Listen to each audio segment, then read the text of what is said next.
les bienvenus à bord du World Explorer. Mesdames et messieurs, bonjour et bienvenue à bord du World Explorer, tout nouveau fleuron de la flotte Rivage du Monde. Nous sommes ravis de vous accueillir ici à Funchal pour faire cette croisière Madère et archipel des Açores.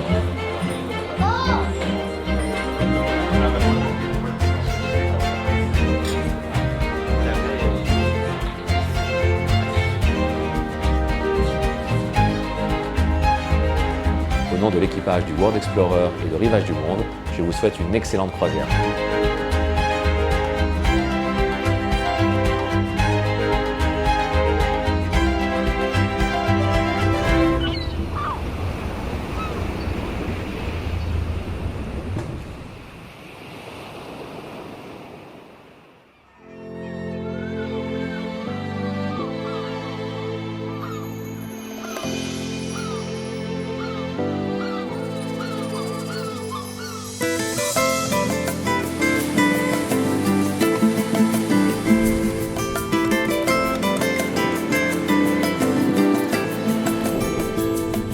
L'île aux fleurs, le jardin de l'Atlantique, ou encore l'île de l'éternel printemps.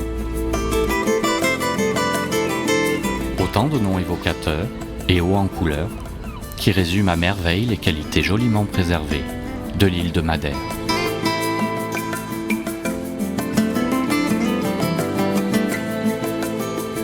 Posée sur l'océan, Funchal, la capitale, monte à l'assaut des montagnes en un superbe amphithéâtre. Moderne, touristique, en effervescence constante, Funchal n'a pourtant pas oublié son passé colonial.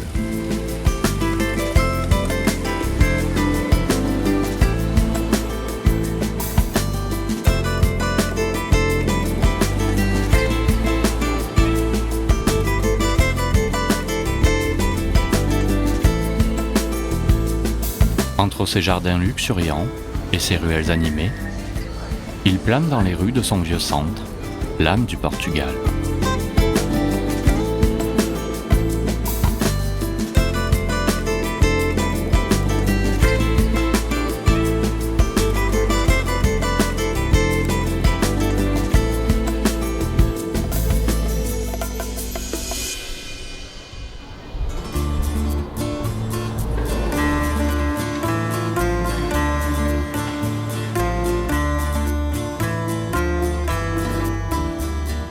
Le téléphérique nous emmène du front de mer au quartier de Monte, perché 600 mètres plus haut et surplombant la baie.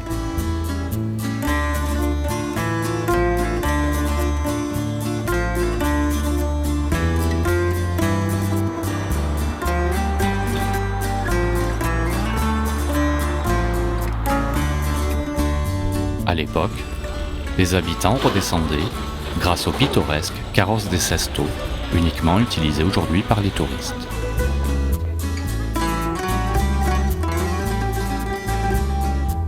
L'église Notre-Dame de Monte date de 1741. Cette église est aussi le tombeau de Charles Ier, le dernier empereur austro-hongrois, parti en exil sur l'île avec son épouse.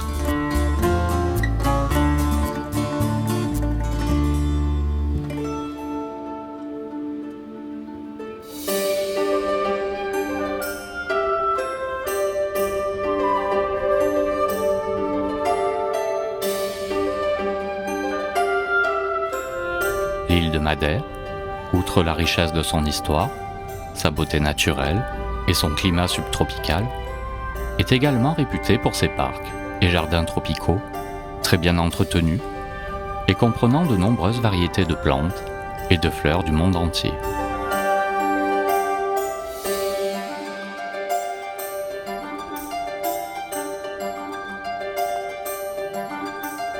Ce jardin botanique appartenait à la famille Red.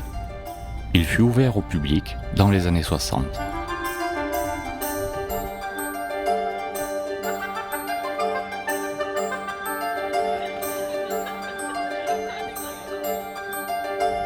De ses nombreuses terrasses, le panorama sur la ville est exceptionnel.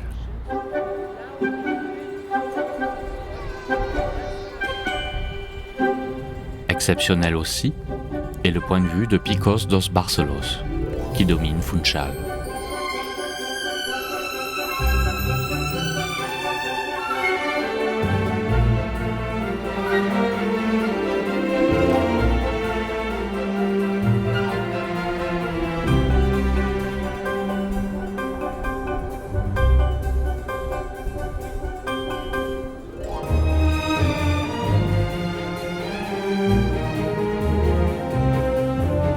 Autre belvédère impressionnant, celui de Cap Girao. Il est situé sur le plus haut promontoire d'Europe, à 580 mètres d'altitude.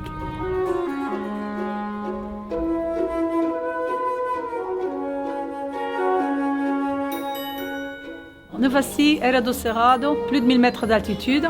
Et autour de nous, voilà, un paysage magnifique. C'est la dite vallée des Nonnes, pas ratée. Et pour combiner la beauté de cadre, rien mieux que prendre quelque chose de pays. On vous propose de découvrir un poncha. C'est fort, oui, mais ça fait partie de la découverte.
Donc l'île de Saint-Miguel et Santa Maria que nous verrons en fin de croisière sont les îles les plus orientales des Açores.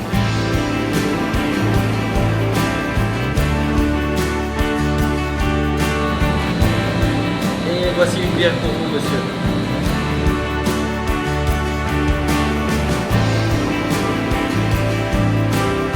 Donc la disposition du point chaud des Açores est unique au monde et va produire des phénomènes volcaniques, une disposition des îles que je vais essayer de vous expliquer.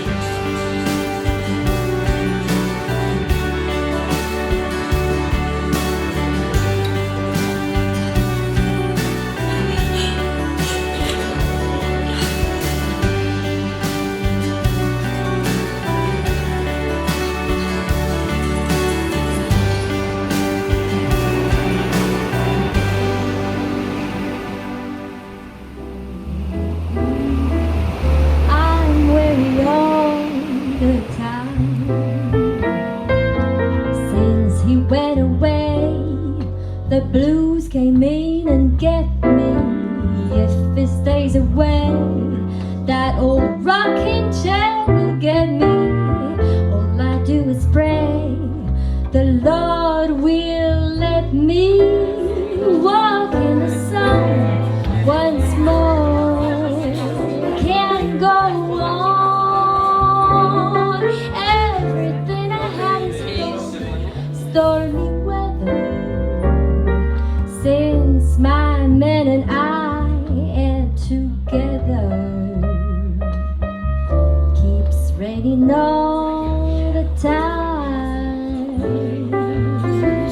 bienvenue à bord du World Explorer, nouveau fleuron de la flotte Rivage du Monde.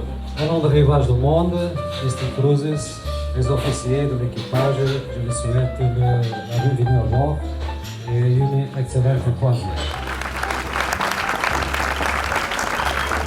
Bonne santé. Bonne santé. Et belle croisière à tous. Merci. Saúde. Santé. Et comment on dit en portugais? Saúde. Saúde.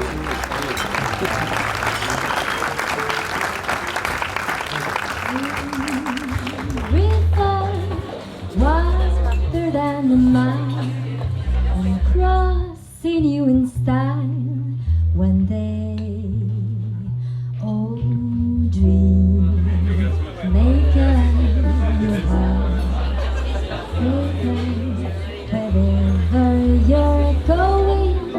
you're going my way to drift off to see the world. There's such a lot of world to see. And me.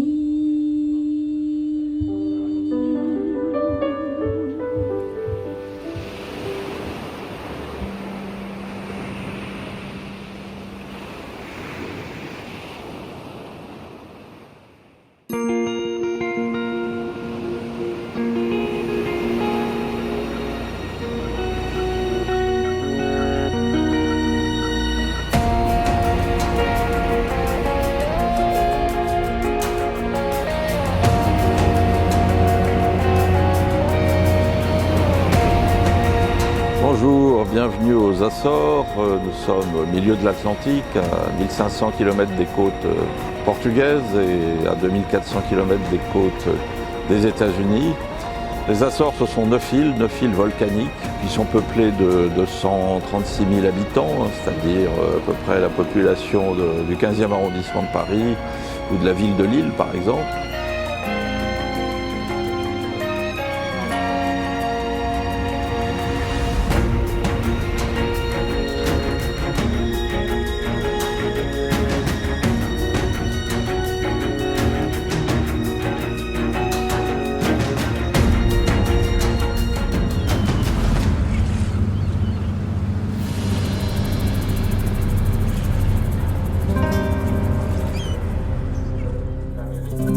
Nous sommes arrivés dans la capitale, dans l'île capitale, San Miguel, et dans la capitale de l'île capitale, Ponta Delgada.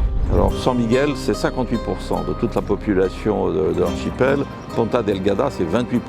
C'est-à-dire que vraiment le pouvoir, les richesses sont concentrées ici depuis longtemps, et c'est une raison de cette situation.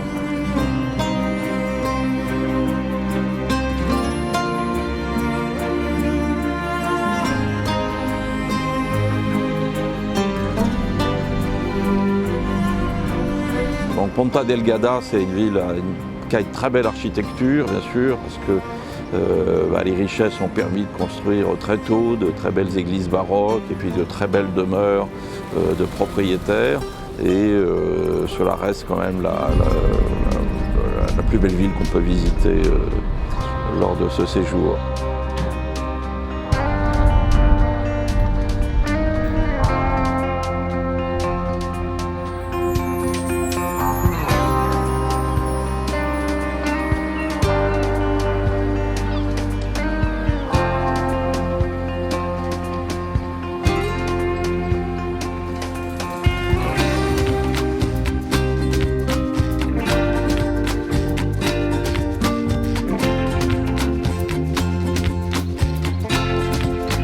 À quelques kilomètres de la ville, se trouve la réserve naturelle de Caldera Vella, véritable paradis de nature sauvage, au milieu d'une végétation abondante.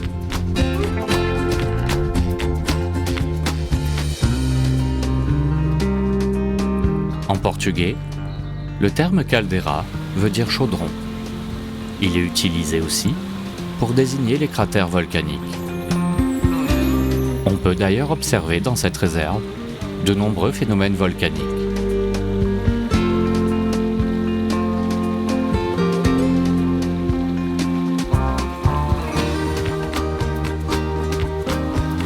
Le site est jalonné de plusieurs cascades, et de petits bassins emplis d'une eau sulfurée, à 38 degrés. Le lieu idéal pour se détendre, au cœur d'une improbable jungle verdoyante.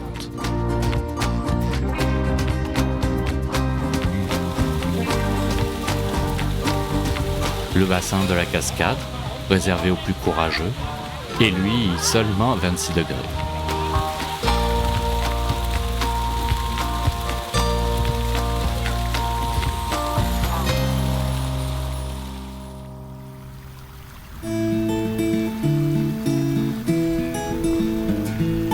À São Miguel se trouve la seule plantation de thé d'Europe. Connue sous le nom de Chagoreana, cette plantation historique date de plus d'1 siècle. Ce thé est resté à l'état sauvage depuis le XVIIIe siècle. En 1874, le gentleman farmer José do Canto a eu l'ingénieuse idée de faire venir 2 Chinois pour l'apprendre à cultiver et commercialiser ses plants de thé.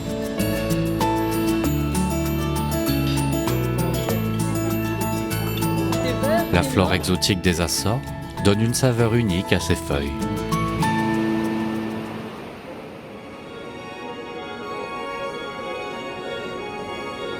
Depuis Ribeira Grande, une route mène au lac de Feu, un lac de cratères, serti au cœur de l'île, dans un écrin de montagnes verdoyantes. Dure au bord de la caldeira, d'où la vue est splendide, un sentier court jusqu'au plan d'eau, dont certaines berges sont ourlées de sable.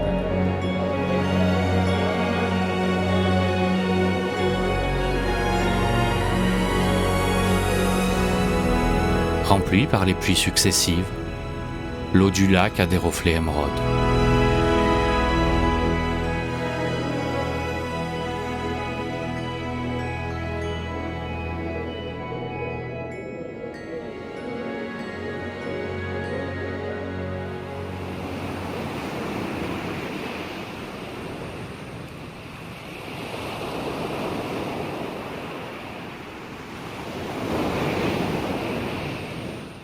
Voilà comme il me vit et reçut guérison. Vous-même, à votre avis, n'ai-je pas eu raison? Et pouvais-je, après tout, avoir la conscience de le laisser mourir, faute d'une assistance? Moi qui compatis tant aux gens qu'on fait souffrir, et ne puissant pleurer, voir un poulet mourir. Ne vous a-t-il point pris, Agnès, quelque autre chose? Il m'a pris... Oh, vous serez en colère. Non. Si. Non, diable de mystère. Qu'est-ce qu'il vous a pris? Il m'a pris le ruban que vous m'aviez donné. À vous dire le vrai, je n'ai pu m'en défendre. Passe pour le ruban. Et j'ai quelquefois des douleurs dans le ventre comme si c'était des coliques. Le poumon. Vous avez là aussi un œil droit que je me ferais crever si j'étais en votre place. Crever un œil? Croyez-moi, faites-vous le crever au plus tôt, vous en verrez plus clair de l'œil gauche. C'est pas pressé. Ou là-bas, chou, là-bas, là-bas. Mon Dieu, mon mari est devenu fou. Oh, paix insolente. Ayez du respect pour monsieur le mamamouche.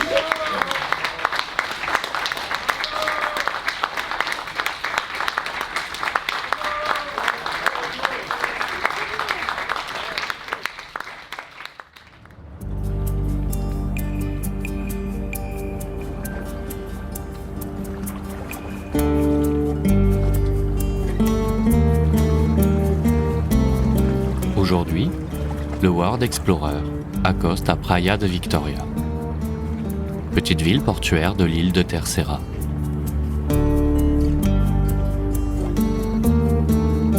Terceira est l'une des plus grandes îles de l'Atlantique, avec plus de 56 000 habitants.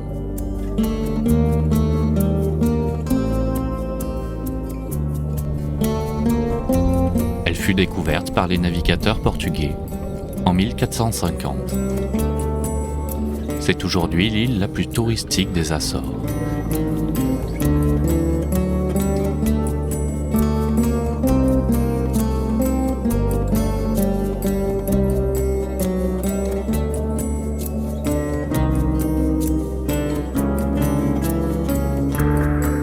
position stratégique au cœur de l'Atlantique, fut appréciée par l'US Army, qui a installé une base militaire, qui fut longtemps l'un des poumons économiques de la ville.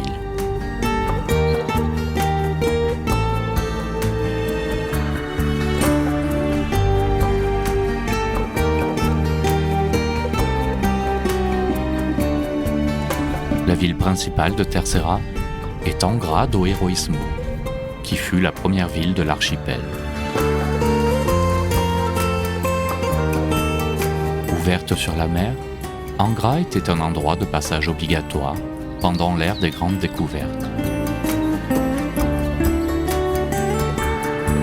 Sa longue histoire et le patrimoine construit au long des siècles ont permis à son centre historique d'être classé au patrimoine mondial de l'UNESCO.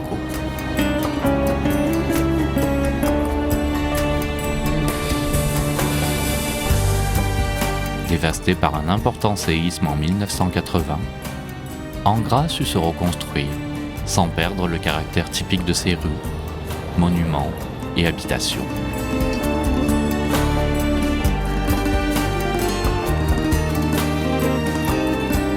L'église de San Salvador d'Ace est aujourd'hui devenue la cathédrale d'Angra. Elle fut édifiée au XVIe siècle par le pape Paul III.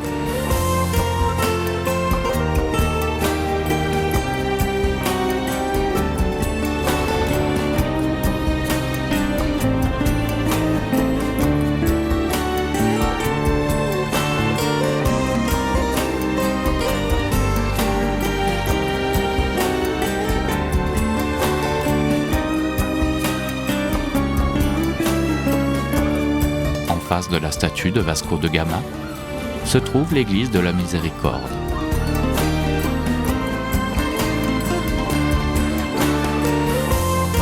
Elle fut construite au XVIIIe siècle sur l'ancien hôpital de la ville.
Aujourd'hui, le World Explorer accoste à Horta, ville portuaire de l'île de Faya.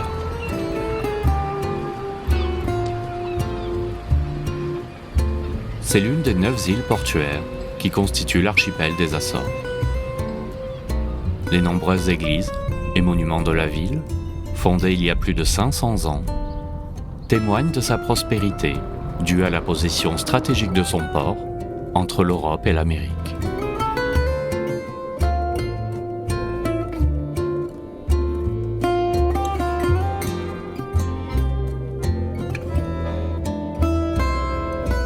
Le décor de l'île de Faya est unique, partagé entre le vert de ses pâturages et le noir de ses roches volcaniques.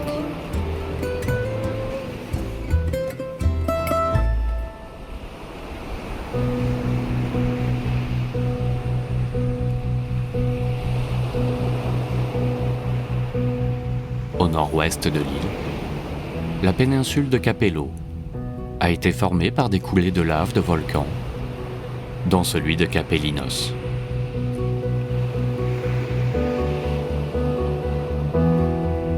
Ce volcan a subitement émergé de la mer lors d'une éruption survenue en 1957. En seulement 15 jours, un cône de 800 mètres de diamètre et de plus de 100 mètres de haut s'est levé à cet emplacement.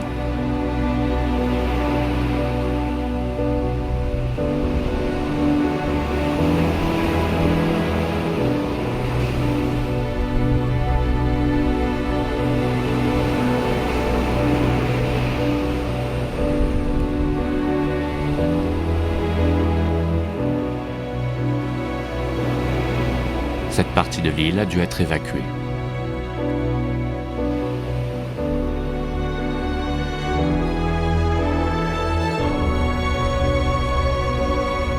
On peut encore croiser, non loin, les ruines de certaines maisons et un vieux phare aujourd'hui abandonné.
Mesdames et messieurs, chers passagers, bonjour à tous et bienvenue dans la baie de San Lorenzo sur l'île de Santa Maria.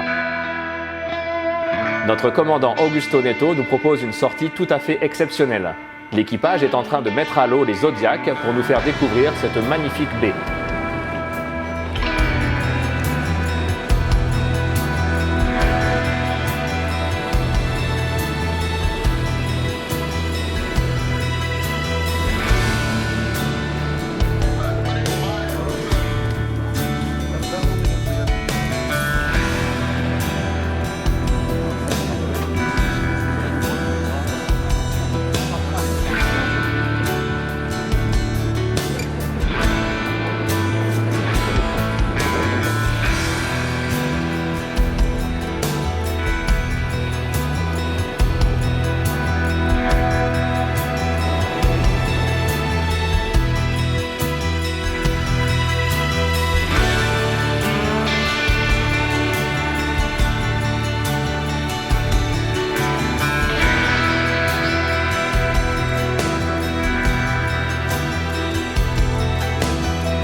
Mesdames et messieurs, nous espérons que cette croisière a répondu à vos attentes. Nous vous donnons rendez-vous prochainement sur une nouvelle croisière Rivage du Monde. À bientôt!